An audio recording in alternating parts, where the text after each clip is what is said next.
오늘은 삼위일체 주일입니다. 삼위일체 기독교 교리 중에서 가장 중요한 교리인데 삼위일체에 대해서 100% 이해하는 신학자도 없습니다. 삼위일체를 가지고 박사학위 받은 신학자들이 얼마나 많은지 모릅니다. 그러나 아무리 박사학위를 받았다 하고 거기에 대한 논문을 썼다 하더라도 삼위일체에 대해서 완벽하게 알 수 있지는 않습니다. 그러니까 오늘날 교회에서도 삼위일체에 대해서 제대로 가르치지 못합니다. 왜냐하면 잘 모르기 때문에 그렇고 또한 잘못 꺼냈다가는 더 혼란을 일으킬 수 있기 때문에 그렇습니다. 한 가지 분명한 사실이 있습니다. 오늘 이 시대의 이단들은 대부분 삼위일체를 부정하고 있습니다. 삼위일체를 부인한다. 예수님이 하나님이십니다. 성령님이 하나님이십니다. 또 우리 성부 하나님이십니다. 라는 이 삼위일체를 부인하는 그런 사람이나 그런 단체가 있으면 이단이고, 여러분들 그런 단체나 그런 사람에게 찾아가지도 말고 말도 듣지 않기를 바라겠습니다.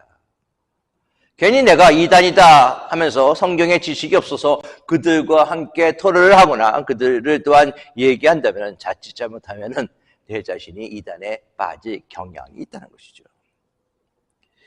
삼위일체라는 단어, 여호와 중에는 이렇게 얘기합니다. 삼위일체라는 단어는 성경에 나오고 있지 않습니다. 맞습니다. 삼위일체라는 그 용어는 성경에 나오고 있지 않습니다. 성부, 성자, 성령, 성경에 나오고 있지 않습니다. 그 단어는. 여러분 한번 찾아보세요. 그러나 성경에 나와 있지 않는다고 해서 성경은 그것을 부인하고 있지 않습니다. 똑같은 단어가 없지만은 하나님께서 삼위일체 되시는 하나님이다라는 것은 창세기 1장에서부터 천지를 창조할 때부터 세 분의 하나님, 성부 하나님, 성자 하나님, 성령 하나님이 존재했다라는 것을 우리가 분명히 알고 있습니다. 태초에 하나님이 천지를 창조하셨으나 가라사대, 요한복음 1장에는 태초에 말씀이니라 가라사대 이르되 그 말씀이 예수님이시다라고 얘기하고 있습니다. 또 하나님의 신이 수면을 운행하신다 성령님에서 얘기하고 있습니다. 창세기부터 삼위일체 성부 하나님, 성자 하나님, 성령 하나님의 사역이 나타나고요. 또한 인간을 만들 때 성경은 이렇게 기록합니다. 우리가 우리의 형상대로 사람을 만들자. 즉 우리, 복수란 단어를 사용해서 삼위일체 하나님에 대해서 간접적으로 이야기를 하고 있습니다. 히브리서는 예수 그리스도가 하나님의 본체의 형상이다라고 얘기하고 있습니다. 우리가 잘 알고 있는 빌립보서 2장 6절에 예수 그리스도는 하나님과 본체시나 그런 하나님과 동등됨을 여기지 아니하시고 하나님과 동등될 즉 하나님이시라는 거죠. 여기 아니하시고 이 땅에 우리를 위해서 인간의 몸을 입고 오셨다라고 이야기를 하고 있습니다. 즉 성부, 성자가 같은 본체, 같은 본질이라고 얘기하고 있어요. 영어로는 삼위일체를 Trinity라고 얘기합니다. Try, 셋이라는 의미고요. 그 다음에 Unity를 붙여서 Trinity, 즉 삼위일체에 대해서 얘기하고 있습니다. 그렇다면 우리가 좀 간단하게 여러분들에게 설명해 드릴 필요가 있어요. 삼위일체. 이런 무슨 뜻입니까? 삼, 석삼이죠. 위, 자리, 위자입니다. 즉 세 분의 자리라는 것이죠. 성부 하나님의 자리, 성령 하나님의 자리, 성자 하나님의 자리, 즉 위, 위격, 인격을 가리킵니다. 즉 한 본질 안에 인격적 구별이 있다는 거예요. 그리고 일체, one substance라고 얘기합니다. 본체를 얘기하고 있습니다. 정리해보면 하나님은 구별된 세 인격의 하나님이 본질에 있어서 질적 차이나 구별이 없이 하나의 본질로 존재하고 계신다라는 것이 삼위일체 교리입니다. 이해하시겠어요? 안 되죠? 이해가. 이해를 쉽게 하기 위해서 여러 가지 예화를 했습니다. 제가 남자입니다. 그러나 제가 가정에서는 남편이 되고 아빠가 될 수도 있습니다. 직장에 나가서는 상사가 될 수가 있어요. 그런 식으로 삼위일체를 설명하고 있습니다. 그러나 그것은 완벽한 설명이 될 수가 없습니다. 어떤 분은 과학적인 설명할 때도 있습니다. 삼위일체 하나님을 설명할 때 얼음이 있습니다. 얼음은 고체입니다. 얼음이 녹으면 액체가 됩니다.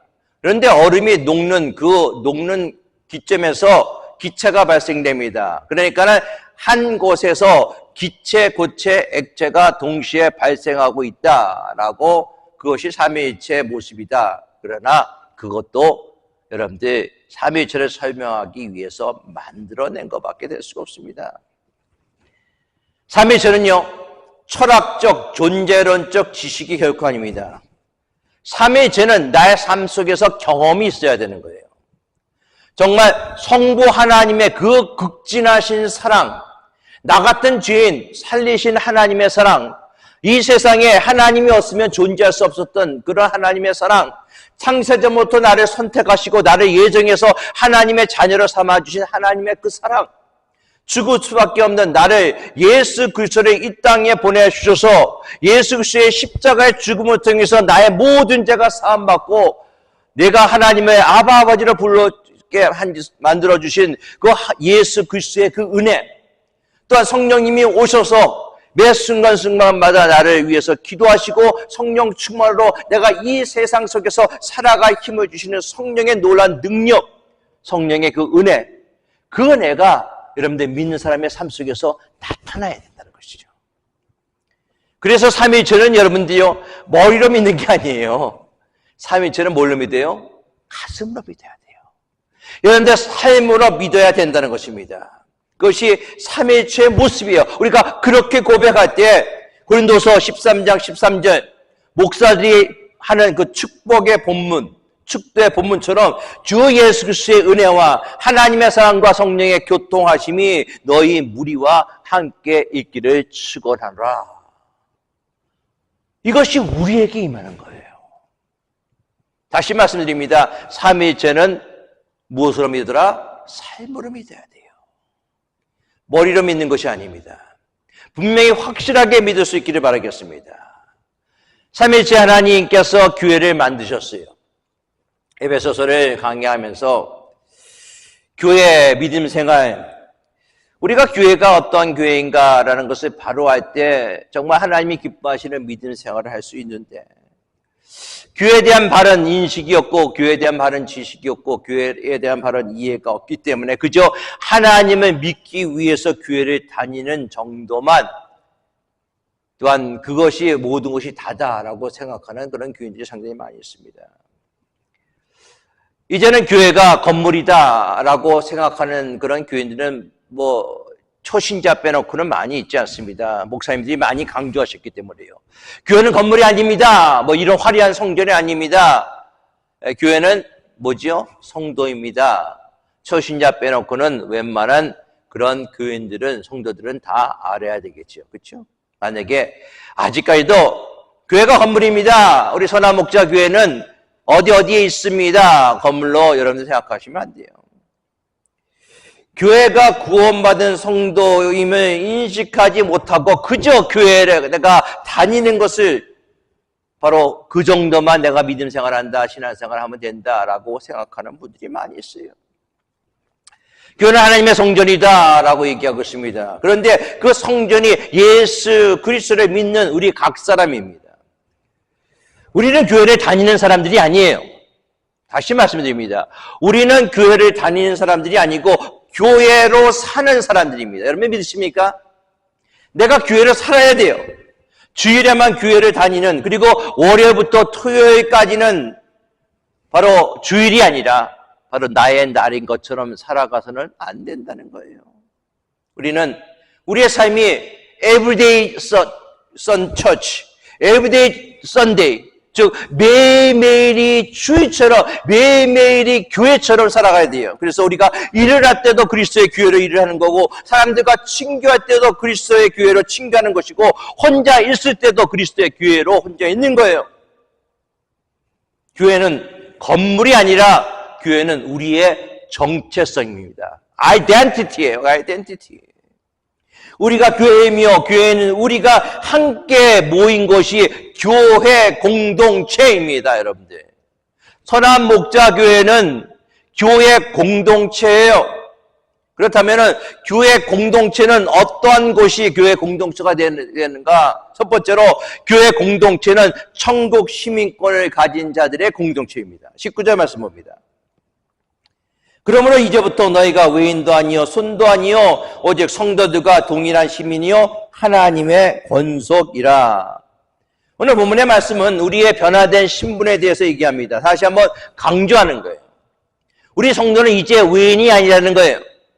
스트레인저가 아니라는 것입니다. 나그네가 아닙니다. 손님이 아니라는 것입니다. 우리 성도들은 하나님 나라의 시민이고 하나님의 권속이 되었다라고 얘기합니다. 여러분들 오늘 보면 19절은요. 그러므로 이제부터 라고 시작하고 있습니다.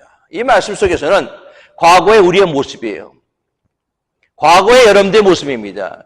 예수 믿기 전에 여러분들의 모습이에요. 하나님이 선택하기 전에 예수님의 모습입니다.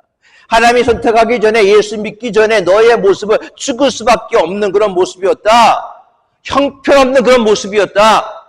그러나 하나님의 사랑과 하나님의 은혜와 하나님의 택정함을 통해서 우리가 구원을 하나님의 선물을 받았고 그러므로 이제부터는 너희가 더 이상 외인이 아니고 너희가 더 이상 나그네가 아니다 라고 얘기하고 있습니다. 여기에서 외인은 외국인, the foreigner을 의미합니다. 나그네라는 것은 일시적으로 정착한 사람이에요. 마치 미국에서 영주권을 받은 사람의 모습이에요. 트럼프 정부가 시작되면서 현재 대대적으로 서류 미비자, undocumented immigrants, 아니면 undocumented foreigner 이렇게 얘기할 수 있습니다.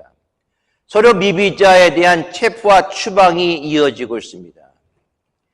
가족이 시민권자인 자녀, 즉 미국에 와서 내가 체류 신분이 정말 만료가 돼서 그 가운데 속에서 아이가 태어나고 아이가 자라나면서 시민권자가 됐죠. 아이는 시민권자인데 부모는 시민권자가 아니에요.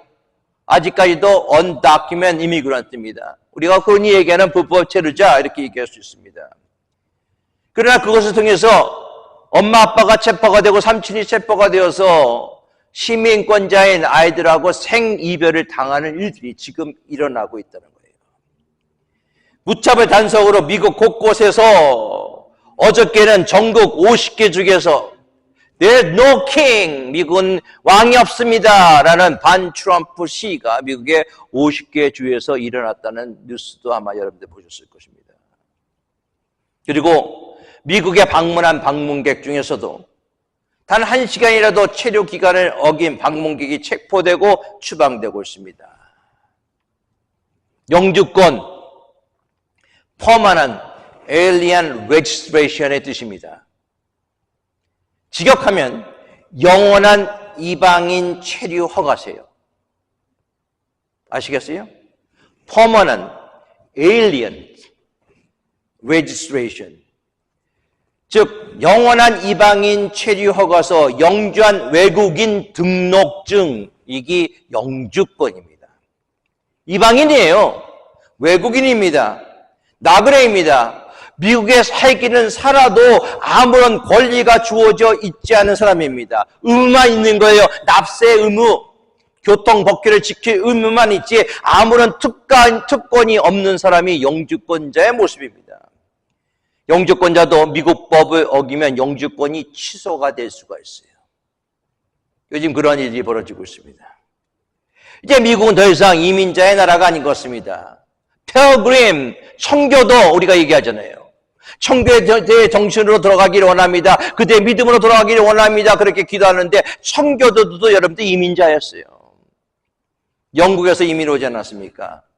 흑인들도 우리 이민자 아닙니까? 우리 주님도 태어나셔서 어디로 가셨어요? 애굽으로 부모가 피신 가셨습니다. 애굽에서 사셨어요. 이민자였습니다. 이스라엘 민족도 애굽에서 이방인으로 살았습니다. 우리도 미국에서 살고 있고 시민권자라 해도 여러분들 이 땅에서는 이방인이요 나그네의 모습이 바로 우리의 모습이에요. 인정하든 인정을 안 하든 우리는 나그네입니다. 아브라함도 자신의 인생을 나그네라고 고백하고 있습니다. 야곱도 자기네 인생을 나그네라고 고백하고 있습니다. 다윗도 인생이 나그네라라고 고백하고 있어요. 그저 잠깐 나그네로 살 뿐입니다. 잠깐 있다가 누리다가 주님이 오라 하시면은 주님 앞에 가는 인생이에요. 이 세상은 우리가 영원히 머무를 곳이 아닙니다. 육신의 몸을 입는 동안 잠깐 머물고 있는 것이 이 세상의 모습입니다.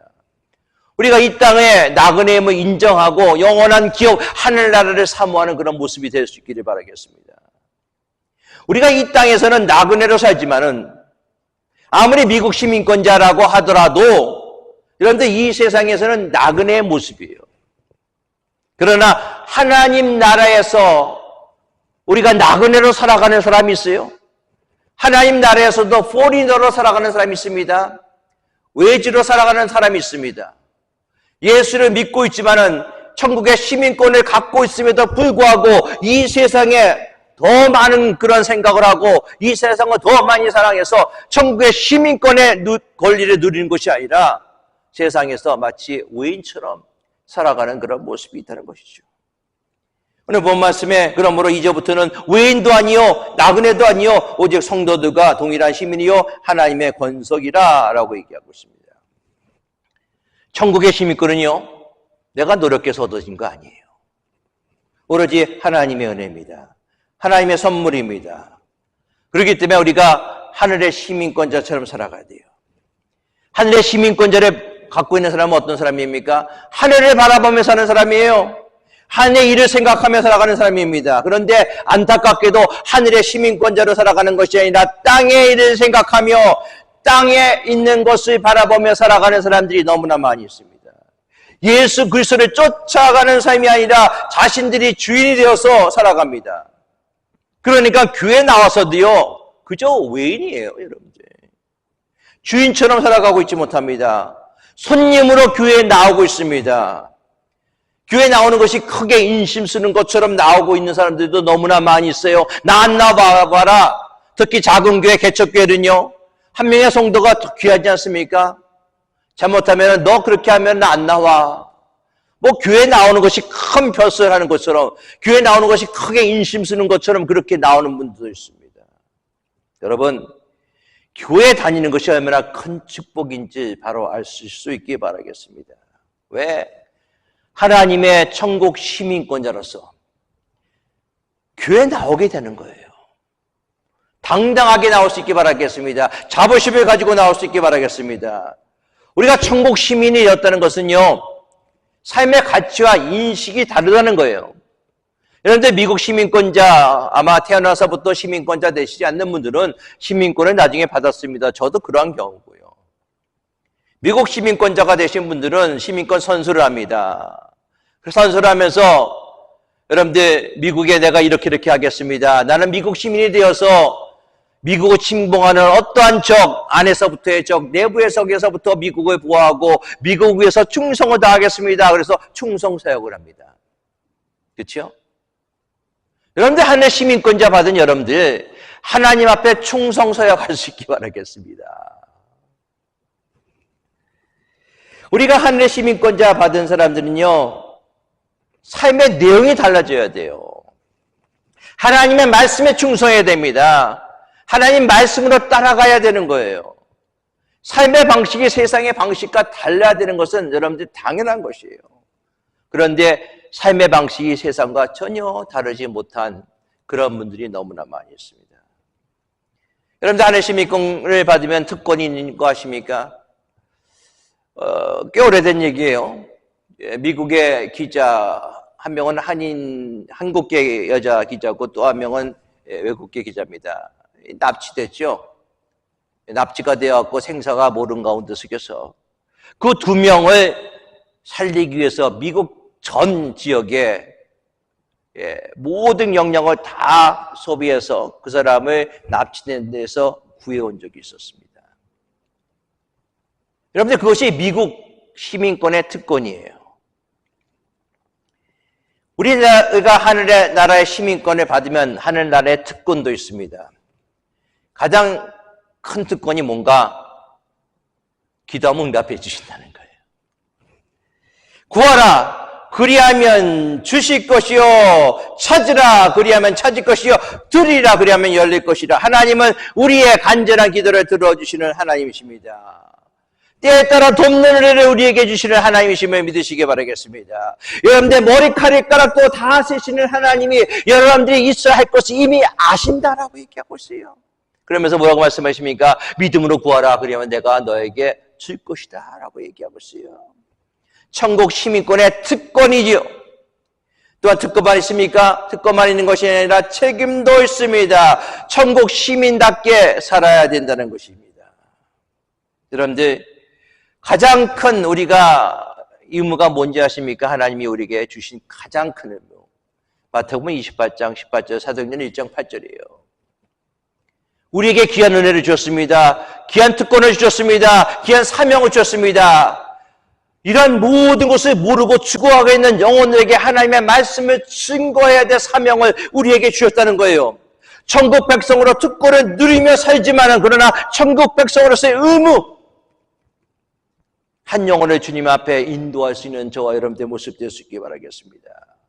교회는요, 천국 시민권을 가진 공동체의 모습입니다. 두 번째로 교회는 함께 지어져가는 가족 공동체예요. 그러므로 이제부터는 외인도 아니요 나그네도 아니요 오직 성도들과 동일한 시민이요 하나님의 권속이라. 권속이라는 단어가 사용되었습니다. 권, 돌아볼 권이에요. 속하여줬다. 엮을 속입니다. 그러니까 성도는 성도끼리 서로서로 엮인 존재랍니다. 근데 어떻게 엮였는가? 돌아보도록 엮였다는 거죠. 서로 돌아봐야 되는 존재. 즉 우리는 하나님과 한 가족이 되었습니다. 교회는요 계급 공동체가 아니에요. 장로, 권사, 직분, 여러분들 그것은요 서열이 아닙니다. 절대로. 서열로 취급하기 때문에 교회가 문제가 있는 거예요. 장로의 나를 뭘로 봐서, 목사의 나를 뭘로 봐서, 여러분들 그런 소리 나오는 교회는 차라리 안 다니시는 것이 낫습니다. 죄송합니다. 교회는 계급 공동체가 아니고 이 공동체가 아닙니다. 교회는 가족 공동체예요. 누가복음 3장에 보면은 예수의 소문을 듣는 친족들이 21절에 보면 예수의 소문을 듣고 그가 미쳤다라고 얘기합니다. 예수가 미쳤다. 예수님의 사역을 보고 예수님이 미쳤다라고 생각하면서 예수님을 잡으러 예수님 앞에 갑니다. 바깥에서 어머니와 동생과 누이들이 찾습니다 라고 사람들이 얘기하자 주님이 이렇게 반응하십니다. 누가복음 3장 33절이에요. 대답하시되 누가 내 어머니며 동생들이냐 라고 얘기합니다. 누가 내 어머니고 누가 내 동생이야? 아마 이 얘기를 바깥에 있는 어머니하고 동생이 들었으면 섭섭했을 거예요. 그렇죠? 오래간에 만났는데. 그러면서 예수님은 한마디 더 덧붙입니다. 내 어머니와 내 동생들을 보라 라고 얘기하고 있어요. 둘러 앉은 자를 보시며 여기 앉은 이렇게 자를 보시면 바깥에 있는 사람이 아니라. 그러면서 뭐라고 말씀하신지 아십니까? 누구든지 하나님의 뜻대로 행하는 자가 내 형제요 자매요 어머니다 라고 얘기하고 있습니다. 교회 안에서 우리가 나오게 될 때 형제님 자매님 이렇게 부릅니다. 물론 성당도 형제님 자매님 그렇게 부르죠.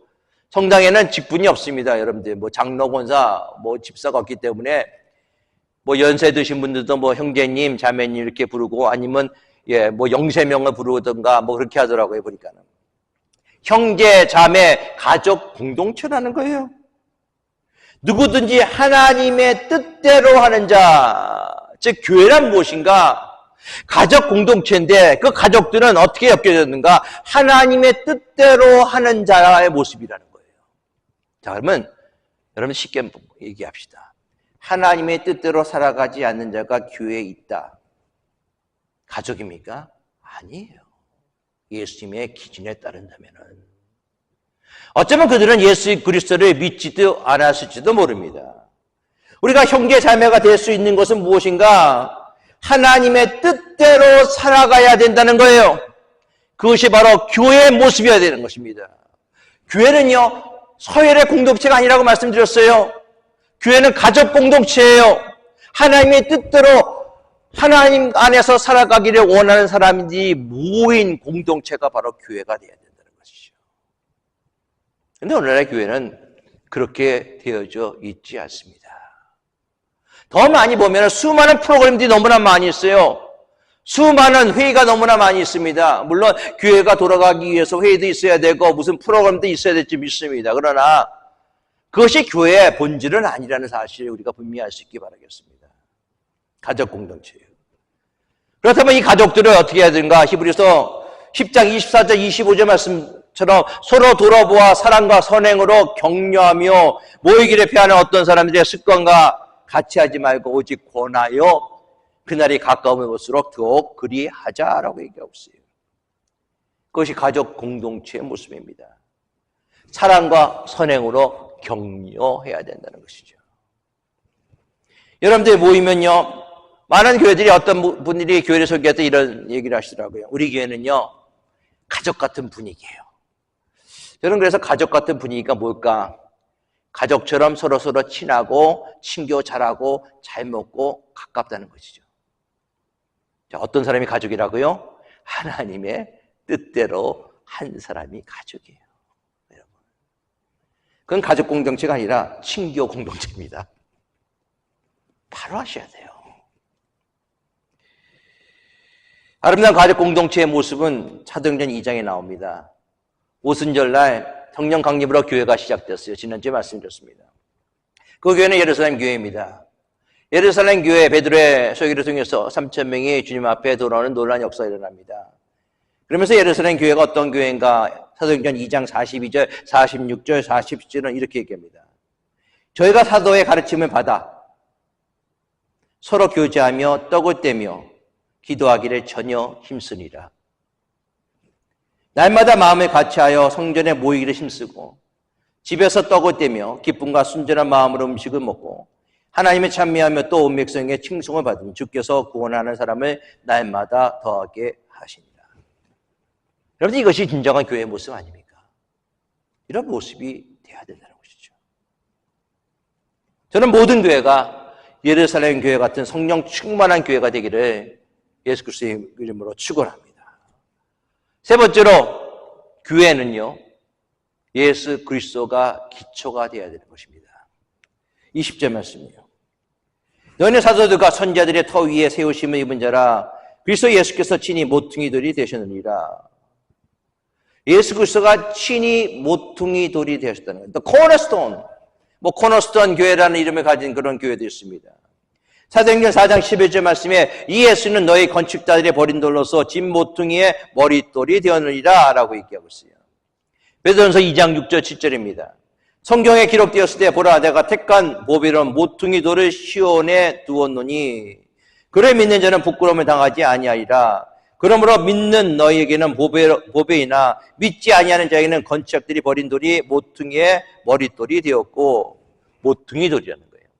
즉 예수 그리스도를 기초로 예수 그리스도를 중심으로 교회가 만들어져 가야 된다는 것이죠. 모퉁이 돌을 시초로서 벽과 벽이 연결되어져 있습니다. 모퉁이 돌 그리스도입니다. 바로 예수 그리스도가 그리스도의 중심으로 되어져 나가야 되는 거예요.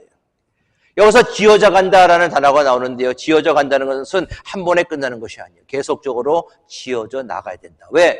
교회라는 것은요, 아까도 얘기했지만 예수 그리스도를 믿는 믿음의 공동체 아닙니까? 그렇다면 교회는 한 번 지어져서 끝나는 것이 아니에요. 그렇죠?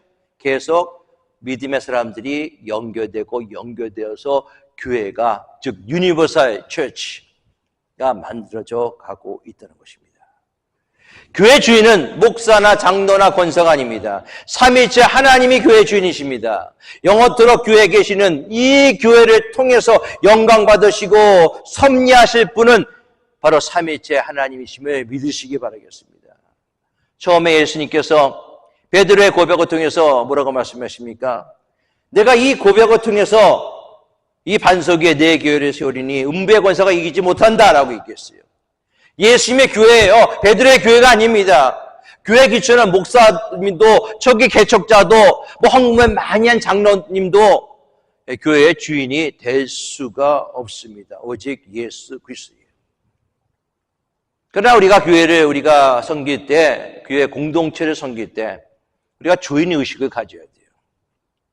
자, 주인 의식을 가져야 된다 말씀드렸습니다. 주인 의식이지 주인 행세를 하면 안 돼요. 잘 분반하셔야 돼요. 주인 의식을 가져서 교회 공동체를 내가 열심히 섬기는데 주인 행세를 해서는 안 된다는 거예요. 오늘날 한국교회 이민교회 문제점이 무엇인지 아십니까? 교회 갈등이 있는 문제가 무엇인지 아십니까? 주인 의식이 부족하기 때문에 그래요. 교회를 자기 소유로 생각합니다. 사업처럼 생각해요. 그래서 마치 자식들에게 물려주는 것입니다. 김정일 세습처럼 교회도 세습하고 있어요. 잘못되었습니다. 저는 그렇게 생각합니다. 여러 가지 또한 논리로 또한 그것이 타당하다라고 얘기하는데 저는 그것이 잘못됐어요. 이미 교회 세습은 안 된다라고 해서 총회 결정했으면 바뀌어서는 안 돼요. 근데 그것을 바꾸고 있어요. 교회는 결코 이익 집단도 아니고 사기업도 아닙니다. 목사가 회장이 될 수가 있고 목사가 시장이 될 수도 없고 목사가 어느 교회 대표 이사가 될 수가 없습니다. 그런데 뽀젓이 목사가 대표 이사로 되는 그런 교회도 있더라고요, 여러분. 주님이 깃갑으로 세우신 교회는 오직 하나님만 영광 받으실 교회입니다. 오직 주님만이 주인이시고 주님을 통해서 교회가 세워져야 돼요. 여러분들 모퉁이 돌을 빼버리면요, 그 집은 무너지게 되어져 있어요. 간단해요. 그렇다면 예수 그리스도가 없는 교회 바로 무너질 수밖에 없습니다. 오늘 예수님이 빠진 복음을 전하는 교회들이 너무나 많이 있습니다. 기획을 잘하고 멋진 프로그램도 많은데 그 속에 예수 그리스도가 빠져 있어요. 오다가 캐톨릭 처치 교회를 봤습니다. 보니까는 그 캐톨릭 처치, 미국 캐톨릭 처치죠. 처치에 카니발을 하기 위해서 많은 카니발 기구들이 잔뜩 쌓여져 있더라고요. 오늘날 주일인데 주일날까지 카니발 기구가 쌓여져 있는 거예요. 예배가 있는지 미사가 있는지 미사가 없는지 모르겠습니다. 그것이 여러분들 캐톨릭 처치의 문제입니까? 오늘날 교회도 마찬가지의 모습이에요. 하나님에게는, 예수님에게는 관심이 없고 세상적인 것만 관심 있는 사람들. 여러분들, 그것이 바로 오늘날 교회의 문제인 것입니다. 여러분들이 섬기는 교회는 그런 교회가 아닙니까? 예수님이 없는 신앙생활 여러분들 지금 하고 계십니까? 그리스도가 여러분들의 삶 속에 있습니까? 삶 속에 빠져 있습니까? 예수 그리스도가 빠져 있는 나의 삶은 무너질 수밖에 없다는 사실을 분명히 할 수 있기 바라겠습니다. 네 번째로, 교회는 예수 안에서, 성령 안에서 성도들이 함께 지어져 가야 됩니다. 21절, 22절입니다. 그 안에서 건면받아 서로 연결하여 주 안에서 성전이 되어가고 너희도 성령 안에서 하나님이 거하실 처소가 되기 위하여 예수 안에서 함께 지어져 가느니라. 서로 연결하여 함께 지어간다. Join together and build together. 이것이 교회죠. 교회는 혼자 만드는 것이 아닙니다. 함께 만드는 거예요. 내가 능력이 많다고 해서, 내가 재능이 많다고 해서, 내가 가진 것이 많다고 해서 나 혼자 할 수 있는 것이 교회는 결코 아닙니다. 교회가 혼자가 아니라 함께 만들어져 가야 된다는 거예요. 여러분들, 그래서요, 교회는요, 혼자서 갈 수가 없어요. 나 혼자 잘 믿으면 된다. 여러분들, 그렇게 돼서는 결코 안 됩니다. 함께 만들어 가야 돼요. 함께 해야 되는 것입니다. 너희는 모이를 패하는 그 어떤 사람들의 습관과 같이 하지 말고 더욱더 모이기를 힘쓰라라고 얘기하고 있잖아요. 오늘날 여러분들 안나가 교인, 가나안 교인이 얼마나 많이 있습니까? 나 하나님을 믿어. 그러나 교회를 나가지 않아. 나는 나 혼자만 잘 믿고 잘 살면 돼. 나 혼자만 신앙생활 하면 돼. 라고 얘기하는 분들이 얼마나 많은지 모릅니다. 아닙니다. 혹시 이 영상을 유튜브로 듣고 계시는 가나안 교인이 계시다면은 다시 하나님의 교회 공동체로 돌아갈 수 있기를 바라겠습니다. 교회는요, 함께 세워져야 돼요. 교회 공동체는 함께라는 그런 정신이 있어야 됩니다. 교회 안에 함께 있어야 돼요. 교회 안에 있는 사람들 각각 다 다릅니다. 날씨가 더워서 에어컨디션이 지금 들어가고 있죠. 어떤 분들은 에어컨이 돌아가면 왜 에어컨을 세게 틀어서 너무 추워? 목사님 춥습니다. 줄여요. 그러면 줄이면 어떤 분은 왜 더운데 줄였어요? 하면서 불평하고 더우면 에어컨을 세게 틀었으면 춥다. 덥다. 사람들이 다 다릅니다. 어디다가 장단을 맞춰야 될까요? 에어컨 틀었으면 여러분요 옷 하나 더 갖고 와서 입으세요. 더위 많이 타신 분도 계시지 않습니까? 교회는요 함께라는 공동체가 있어야 돼요. 그런 마음이 있어야 되는 것입니다. 함께 그래야만 교회가 교회로서 제 기능을 우리가 역할을 감당할 수가 있어요. 혼자서만 능력이 있다고, 혼자서만 의롭다고, 혼자서만 깨끗하다고, 혼자서만 자기를 추구하는 사람들, 이런 사람은 함께라는 그런 정신이 결코 없습니다. 정말 함께하게 될 때 아름다운 교회가 지어져 가야 돼요. 외국 사람들이 좋아하는 한국 음식 중에 하나가 비빔밥입니다. 뭐 불고기도 좋아하고 갈비도 좋아하는데 비빔밥. 여러분들 비빔밥을 처음 먹어보는 외국인들은요, 비빔밥 이렇게 있으면은 다 섞여져 있잖아요. 어떻게 먹을지 모르니까는 거기 안에는 야채 이거 먹고 이거 먹고 이거 먹고 그럽니다. 그건 맛이 안 나요. 여러분들 비빔밥이 만나게 되기 위해서는 어떻게 되는지 아십니까? 다 섞어버려야 돼요. 고추장은 넣고 다 섞어버려야 돼요. 그래야지 비빔밥의 참 맛이 나는 겁니다. 여러분들 교회 모습이 그거예요. 자기 자신의 색깔을 드러내지 않아야 되는 거예요.